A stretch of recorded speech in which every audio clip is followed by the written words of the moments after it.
అప్పుల బాధలు వెంటాడుతున్నాయా? అయితే 6 JVR వారి జాతిరత్నాలు ధరించండి. హాయ్, వెల్కమ్ టు మనం టీవీ. నేను మీ మనోజ్. సో మళ్ళొకసారి టారిఫ్పై ట్రంప్ రచ్చరచ్చేసిన పరిస్థితి ప్రపంచ మీడియాని మొత్తం మళ్ళీ కలిగేశాడు. అటెన్షన్ కోసమా లేకపోతే తనను తను సేవ్ చేసుకునే ప్రయత్నమా తెలియదు, కానీ ఒక వివాదాస్పదమైన ట్వీట్ చేశాడు. సో ఇప్పటికే ప్రపంచ దేశాలపైన టారిఫ్ వారు కొనసాగిస్తున్న నేపథ్యంలో ఎవరైతే అక్కడ డెమోక్రాట్స్ ఉన్నారో ఆ డెమోక్రటిక్ పార్టీకి సంబంధించిన నేతలు అమెరికాలోని సుప్రీంకోర్టుకి వెళ్ళారు. అక్కడ డెమోక్రటిక్ కోర్టుకి వెళ్ళారు. దాని తర్వాత అక్కడ కూడా ట్రంప్కి భారీ షాక్ తగలడంతో అక్కడి నుంచి సుప్రీంకోర్టుకు వెళ్ళిన పరిస్థితి. ఈ టారిఫ్ వార్ ఆపాలి, అసలు ఎందుకు ఇలాంటి వివాదాస్పదమైన డెసిషన్స్ తీసుకుంటున్నాడు ఒక అధ్యక్షుడిగా ఉండి అగ్రరాజ్యం.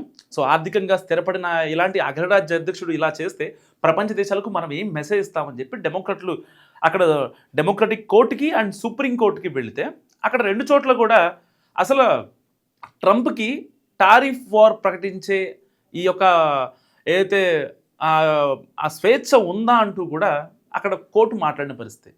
ట్రంప్కున్న ఏవైతే డూస్ అండ్ డోంట్స్ ఉంటాయో వాటిపైన కూడా అనుమానం వ్యక్తం చేసింది కోర్టు. సో ఒకసారి ఇలాంటి నేపథ్యంలో అసలు ట్రంప్ ఎంతవరకు కరెక్ట్ అనే దాని గురించి మనం మాట్లాడుకుందాం. రెండు కోర్టులు కూడా, ఒకటి democratic court and second one supreme court. ఈ రెండిట్లో కూడా ట్రంప్కి చుక్కెదురైంది. సో ఇప్పుడు డెమోక్రట్లు ఏమంటారంటే ఇండియా మీద 50%, బ్రెజిల్ మీద 35%, కెనడా మీద 35%, EU కంట్రీస్ మీద యూరోపియన్ యూనియన్ కంట్రీస్ 15%, చైనా మీద 34% ట్యాక్సులు విధిస్తున్నాడు కదా. ఏదైతే ఈ ట్యాక్సులు విధిస్తున్నారో దీనివల్లే ఇవాళ మన దేశ ఆర్థిక వ్యవస్థ మరింత ముందుకు వెళ్తుంది. సో అది రాకెట్ లాగా దూసుకుపోద్ది అని చెప్తున్నాడు ట్రంప్. ఇప్పుడు ఆయన ఒక ట్వీట్ చేశాడు. ఏదైతే ఈ టారిఫ్ వార్ ఉందో ఇది ఎందుకు ప్రకటిస్తున్నారని చెప్పి డెమోక్రట్లు మాట్లాడితే వాళ్ళంతా ఫూల్స్ అని చెప్పాడు. ఆల్రెడీ డెమోక్రటిక్ కోర్టు, సుప్రీంకోర్టు కూడా ఈ రెండు కూడా అదే చెప్పాయి. ఎందుకు మీరు ఈ టారిఫ్ వార్ ప్రకటించాల్సిన అవసరం ఏముంది? ఆల్రెడీ ఆర్థిక వ్యవస్థ బాగానే ఉంది. మన దగ్గర ఉన్న వాటితో ఏదైతే వనరులు ఉన్నాయో విదేశాల్లో పెట్టుబడులు పెట్టి కావాలంటే మనం ఏదైనా ఇదవచ్చు. అనవసరంగా ఈ టారిఫ్ వార్ క్రియేట్ చేయడం వల్ల ఏమన్నా ఉపయోగం ఉందా అని చెప్పి ఈ రెండు కోర్టులు ప్రశ్నిస్తే దానికి ట్రంప్ రియాక్షన్గా ఒక ట్వీట్ చేశాడు. టారిఫ్ వార్ని ఎవరైతే వ్యతిరేకిస్తున్నారో వాళ్ళంతా ఫూల్స్ అంటూ కూడా ట్రంప్ మాట్లాడిన పరిస్థితి. సో ఇప్పుడు అక్కడి కోర్టులు నిజంగా అధ్యక్షుడి హోదాలో ఉన్న వాళ్ళకి ఇలాంటి అర్హతలు అంటే ఈ టారిఫ్ని పెంచడం, తగ్గించడం ఏమన్నా అంటే దేశ ప్రయోజనాలు అంటాడు. దేశ ప్రయోజనాల కోసం అంటే పర్ హెడ్ $2,000 నేను ఇచ్చే ప్రయత్నం చేస్తున్నా. స్టాక్ మార్కెట్లు కూడా దూసుకు వెళ్తున్నాయి. దాదాపుగా లక్షల డాలర్ల ఏదైతే ఆర్థిక సాయం మనకు వస్తుంది. సో దానివల్ల మనం ఇంకా మన బిజినెస్ పెంచుకోవచ్చు, మన అమెరికాని మనం ఇంకొంచెం అభివృద్ధిని పరిగెత్తించవచ్చు అని చెప్పి డొనాల్డ్ ట్రంప్ చెప్తున్న పరిస్థితి. నిజంగా ఇప్పుడు చాలామంది ఆల్రెడీ అమెరికన్లే కాదు ప్రపంచ దేశాలు కూడా గట్టిగా మాట్లాడుతున్న పరిస్థితి. ఏమని? ట్రంప్ తీసుకునే డెసిషన్స్ అసలు కరెక్టేనా? ఎందుకంటే ఆయన మతి ఏమన్నా భ్రమించిందా అంటూ కూడా చాలా మాట్లాడుతున్నాయి. ఈ రీసెంట్గానే వాషింగ్టన్లో, న్యూయార్క్లో చాలా చోట్ల, చాలా సిటీస్లో ట్రంప్కి వ్యతిరేకంగా చాలామంది ఆందోళన బాటపట్టారు. ట్రంప్ ఈ నిరంకుశ రాజులాగా వ్యవహరించే ఈ అధ్యక్షుడు మాకొద్దు, మేము ప్రజల కొరకు ఎన్నుకోబడిన అలాంటి మాకు పాలన కావాలి, కానీ ఈ ఎవరి మాట వినకుండా ఈవెన్ కోర్టులు చెప్పినా సరే కోర్టులను కూడా ఫూల్స్ అంట. అంటే మనం న్యాయస్థానాల మాటలు వినక్కర్లేదు, అక్కడ ఉన్న ప్రజల మాట వినక్కర్లేదు, అక్కడ ప్రతిపక్షాల మాట వినక్కర్లేదు. అట్లీస్ట్ ప్రపంచ దేశాలతో ఏదైనా అంటే మంచిగా సన్నిహిత సంబంధాలు చేసుకునే యత్నమా అంటే అది కూడా కాదు. సో సరే, ఓకే, ఫైన్, మనకి ఏ దేశంతో కూడా మిత్రత్వం వద్దు, అన్ని దేశాలతో శత్రుత్వం ఉండాలి, అండ్ ప్రపంచ దేశాలన్నీ కూడా అగ్రరాజ్యం అమెరికా కిందే ఉండాలనే భావనలో ఆయన ట్రంప్ ఉన్నాడు, బాగానే ఉంది. సో ఇప్పుడు ఏదైతే దీనివల్ల దాదాపుగా లక్షల డాలర్లు వాళ్ళ ఖజానాకి చేకూరుతుందని చెప్పి ట్రంప్ ఉన్నాడు. ఓకే ఫైన్, లక్షల డాలర్లు కోట్ల డాలర్లు వచ్చాయని అనుకుందాం. అందరి మీద టారిఫ్ వారు ప్రకటించి ఆ డబ్బులు వచ్చారు. ఆ డబ్బులు ఏం చేస్తున్నాడు? పోనీ నేపాల్లో ఇన్ఫ్లేషన్ వచ్చింది, నేపాల్లో పెట్టాడా పెట్టుబడులు ఏమన్నా? లేదు. బంగ్లాదేశ్లో అంతర్యుద్ధం జరుగుతుంది ఒక పక్క, అక్కడ ఇన్ఫ్లేషన్ ఉంది. సో అక్కడ ఏమన్నా పెట్టాడా? లేదు. శ్రీలంక లాంటి కంట్రీ అడుక్కు తింటున్నారు, అక్కడ పరిస్థితి బాగాలేదు. అక్కడికి వెళ్ళి ఏమైనా పెట్టుబడులు పెట్టి నీ బిజినెస్ పెంచుకునే ప్రయత్నం చేసావా? అది లేదు. సో ఇలాంటి పనికొచ్చే పనులు చేయకుండా పాకిస్తాన్ని సపోర్ట్ చేస్తాడు ట్రంప్. ఎందుకు?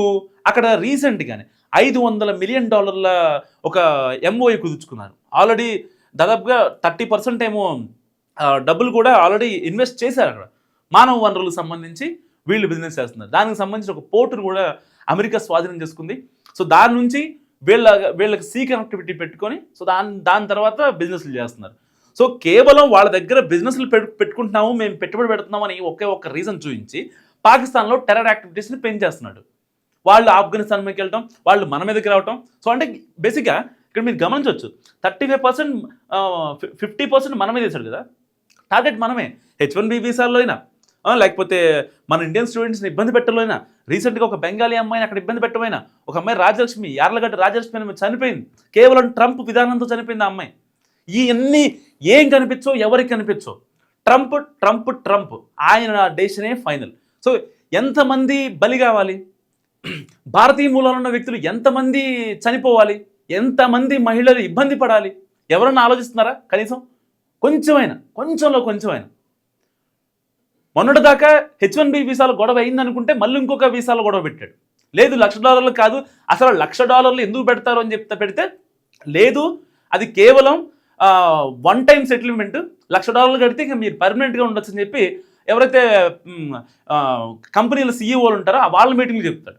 నిజంగా ట్రంప్ వెనకాల ఉన్న ఏదైతే సమ్ క్లోజ్ క్వార్టర్లో ఉండే ఫినాన్షియల్ అడ్వైజర్స్ కావచ్చు, వాళ్ళందరూ చెప్తున్న మాట ఒకటే, ఈ టారిఫ్ వార్ ఆపేయండి అని చెప్పి. సో ఎట్టి పరిస్థితుల్లో టారిఫ్ వార్ ఆపను అని చెప్పి కరాఖండిగా వెళ్తున్నాడు. ఇప్పుడు ట్రంప్ పిచ్చి ఎంత ముదిరిందని చెప్పడానికి నిజంగా ఈ కోర్టుల యొక్క ఆదేశాలే చాలా కీలకం అన్నమాట. వాళ్ళు అసలు ట్రంప్కి హక్కులు ఉన్నాయని వాళ్ళు మాట్లాడుతుంటే అధ్యక్ష తరహాలో ఉన్నాడు, ఒక వ్యక్తి ప్రజల చేత ఎన్నుకోబడ్డాడు, బాగానే ఉంది. కానీ అలాంటి వ్యక్తికి టారిఫ్ వార్ క్రియేట్ చేసి ప్రపంచాన్ని అల్లకల్లోలం చేసే అధికారాలు ఉన్నాయా అని చెప్పి 2 కోర్టులు ప్రశ్నించిన పరిస్థితి. కట్ చేస్తే ఉన్నాయా లేవా అని కూడా అనుమానాలు. దానికేమంటాడు, నేను వాళ్ళ మీద టారిఫ్లు వేసి పర్ హెడ్ $2,000 తీసుకొచ్చే ప్రయత్నం చేస్తున్నా, ఇబ్బంది ఏం లేదు. సో నేను ప్రజల చేత ఎన్నుకోబడ్డా, ప్రజల మంచి కోసం నేను పరితపిస్తున్నా, ప్రజల్ని ప్రేమించే వ్యక్తిని, నా కుటుంబాన్ని కూడా వదులుకున్నా, నేను కేవలం అమెరికన్ల కోసమే, అమెరికన్లకే అని చెప్పి అక్కడ జాతిని రెచ్చగొట్టే కొన్ని వ్యాఖ్యలు చేస్తున్న పరిస్థితి. ఏదేమైనప్పటికీ స్టాక్ మార్కెట్లు దూసుకుపోతే అంతా బాగానే ఉంది, కానీ రేపన్న పరిస్థితి ఏంటని ఒక్కసారి ఆలోచించగలిగితే నిజంగా ట్రంప్కి ఇప్పటికైనా బుద్ధి వచ్చే అవకాశం ఉంది. ఎన్ని రోజులు వేరే దేశాల మీద టారిఫ్లు వేసి ఆ వచ్చిన డబ్బులతో అక్కడ చేద్దామంటే ఎన్ని రోజులు గడుస్తుంది ఇది?